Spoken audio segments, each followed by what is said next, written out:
আসসালামু আলাইকুম প্রিয় দর্শক, আপনাদেরকে শুভেচ্ছা জানাচ্ছি বাংলা ভিউ রাতের সংবাদে। সাথে আছি আমি চৌধুরী নাদিরা। প্রথমেই শিরোনাম। জনস্বাস্থ্যের কথা চিন্তা করে ঈদের আগে সিলেটের সকল মার্কেট বন্ধ রাখার সিদ্ধান্ত। মেয়রের সাথে বৈঠকের পর ব্যবসায়ী নেতাদের ঘোষণা। দেশে 24 ঘন্টায় করোনা ভাইরাসে মারা গেছেন আরও 7 জন। নতুন আক্রান্ত 709, সুস্থ হয়েছেন 191 জন। করোনা ভাইরাসের উপসর্গ নিয়ে শহীদ শামসুদ্দিন হাসপাতালে 2 জনের মৃত্যু। 4 সপ্তাহের পর স্বাস্থ্যবিধি মেনে সিলেটের সকল মসজিদে জুমার নামাজ আদায়। মুসল্লিদের মোনাজাতে ছিল মহামারী থেকে বাঁচার আকুতি। সিলেট বিভাগে নতুন করে হোম কোয়ারেন্টিনে যুক্ত হয়েছেন আরও 86 জন। মেয়াদ পূর্তিতে মুক্তি পেলেন 255 জন। যশোরের জিকরগাছা থানা পুলিশের পক্ষ হতে 200 পরিবারের মধ্যে খাদ্য সামগ্রী বিতরণ। এতক্ষণ শুনছিলেন শিরোনাম, এখন বিস্তারিত। করোনা ভাইরাস পরিস্থিতিতে ক্রেতা বিক্রেতা ও জনসাধারণের স্বাস্থ্য নিরাপত্তার কথা চিন্তা করে সিলেটে পবিত্র ঈদ উল ফিতরের আগে কোনো মার্কেট না খোলার সিদ্ধান্ত নেওয়া হয়েছে। শুক্রবার বিকেলে নগর ভবনে মেয়র আরিফুল হক চৌধুরীর আহ্বানে অনুষ্ঠিত এক বৈঠকে এ সিদ্ধান্ত নেওয়া হয়। ঈদকে সামনে রেখে 10 মে থেকে সীমিত আকারে দেশে মার্কেটগুলো খোলা রাখার অনুমতি দেয় সরকার। এরপর থেকে সিলেটের সাধারণ মানুষের মধ্যে আতঙ্ক ছড়িয়ে পড়ে। মার্কেটগুলো খোলা থাকলে করোনা ভাইরাস সংক্রমণ বেড়ে যাওয়ার আশঙ্কা প্রকাশ করেছিলেন নগরবাসী। মার্কেট না খুলতে অনেকেই সামাজিক যোগাযোগ মাধ্যমের দাবি জানিয়ে আসছিলেন। জনসাধারণের নিরাপত্তার কথা ভেবে শুক্রবার বিকেলে নগর ভবনে সকল মার্কেট সমিতির নেতৃবৃন্দ ও ব্যবসায়ী সংগঠনের প্রতিনিধিদের নিয়ে সভা আহ্বান করেন সিটি মেয়র আরিফুল হক চৌধুরী। সভার আলোচনা শেষে উপস্থিত মার্কেট কর্তৃপক্ষ ও ব্যবসায়ী নেতারা ঈদের আগে নগরীর কোনো মার্কেট না খোলার ব্যাপারে সিদ্ধান্ত নেন। তবে বিচ্ছিন্নভাবে কেউ দোকানপাট খুলতে চাইলে তাদেরকে বাধা দেওয়া হবে না বলেও সিদ্ধান্ত দেওয়া হয়। সভায় আওয়ামী লীগের কেন্দ্রীয় সাংগঠনিক সম্পাদক শফিল আলম চৌধুরী নাদেল, সিলেট মেম্বারের সভাপতি এটিএম সুহেব সহ ব্যবসায়ী প্রতিনিধিরা উপস্থিত ছিলেন। দেশে গত 24 ঘন্টায় মহামারী করোনা ভাইরাসে আরও 7 জনের মৃত্যু হয়েছে। এতে ভাইরাসটিতে মৃতের সংখ্যা বেড়ে হল 206। একই সময়ে করোনায় আক্রান্ত হিসেবে শনাক্ত হয়েছেন আরও 709 জন, সুস্থ হয়েছেন আরও 191 জন। শুক্রবার দুপুরে স্বাস্থ্য অধিদপ্তরের করোনা ভাইরাস বিষয়ক নিয়মিত হেলথ বুলেটিনে এ তথ্য জানান অধিদপ্তরের অতিরিক্ত মহাপরিচালক অধ্যাপক ডাক্তার নাসিমা সুলতানা। তিনি জানান, করোনা ভাইরাস শনাক্তে গত 24 ঘন্টায় আরও 5760টি নমুনা সংগ্রহ করা হয়। আগের কিছু মিলিয়ে পরীক্ষা করা হয় 5941টি নমুনা। এর মধ্যে 709 জনের দেহে করোনা ভাইরাস শনাক্ত হয়েছে।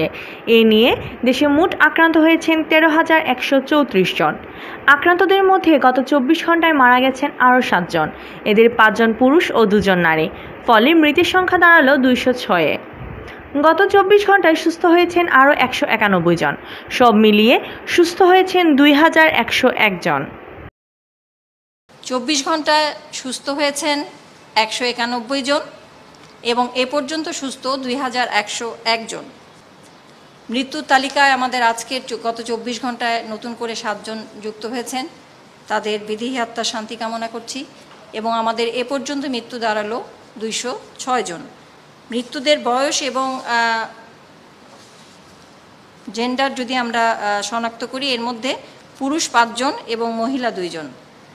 বয়সভিত্তিক 90 বছরের উপরে 1 জন, 71 থেকে 80 বছরের 2 জন, 61 থেকে 70-এর বয়সের 2 জন এবং 51 থেকে 60 বছরের 2 জন ব্যক্তি। করোনা ভাইরাসের উপসর্গ নিয়ে সিলেটের সৈয়দ শামসুদ্দিন আহমদ হাসপাতালে 2 জনের মৃত্যু হয়েছে। শুক্রবার দুপুরের দিকে তারা মারা যান। মারা যাওয়া 2 জনের মধ্যে একজনের বাসা নগরের দাঁড়িয়াপাড়া আর অপরজনের বাড়ি সিলেটের বিশ্বনাথ উপজেলায়। সৈয়দ শামসুদ্দিন হাসপাতালের আবাসিক medical officer doctor Sushanta Kumar Mohapatra জানান, গতকাল শুক্রবার হাসপাতালে 2 জনের মৃত্যু হয়েছে। তাদের মধ্যে করোনার উপসর্গ জ্বর, সর্দি, কাশি ও শ্বাসকষ্ট ছিল।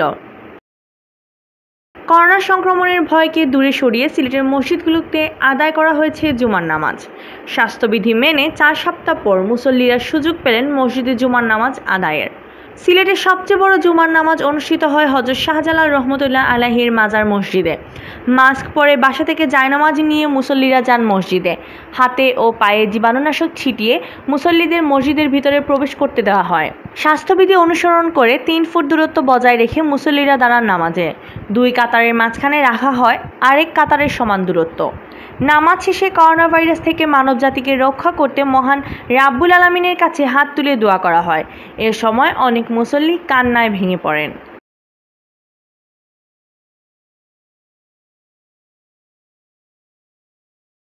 গত 24 ঘন্টায় সিলেটের নতুন করে হোম কোয়ারেন্টিনে যুক্ত হয়েছেন আরও 86 জন।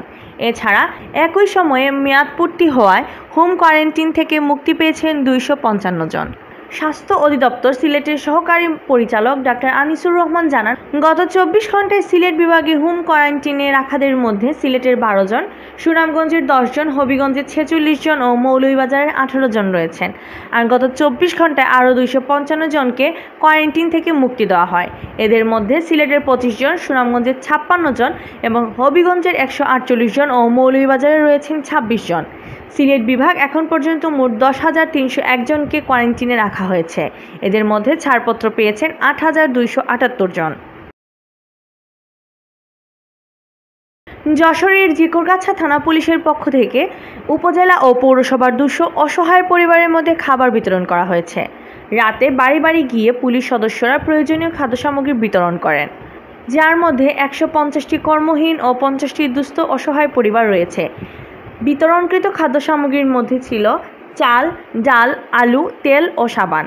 খাদ্য বিতরণের অংশ নেন থানার officer in charge Mohammad Abdur Razzak, inspector তদন্ত Sheikh Abu Hena Milon, second officer Debabrata Das, SI Suranjit Roy ও শিকদার রাকিব উদ্দিন। আমাদের থানার পক্ষ থেকে থানার অফিসার ফোর্সদের এদের সহ উদ্যোগেই আমরা কিছু গরিব লোকের প্রায় 200-র মতো আমাদের সাধ্য অনুযায়ী সহযোগিতা করার চেষ্টা করেছি।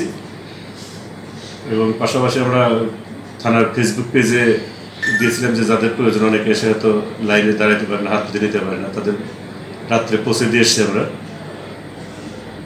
ফেসবুক পেজ প্লাস এলাকার আরও যাদের পরিচিত আছে অসহায় মানুষ, এগুলো সব কিছু প্রায় 200-র মতো আমরা দিয়ে দিছি।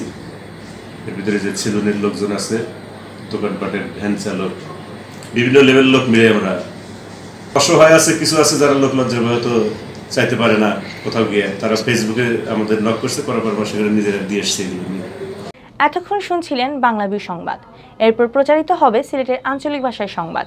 দেখার আমন্ত্রণ রইল। সাথে থাকার জন্য ধন্যবাদ।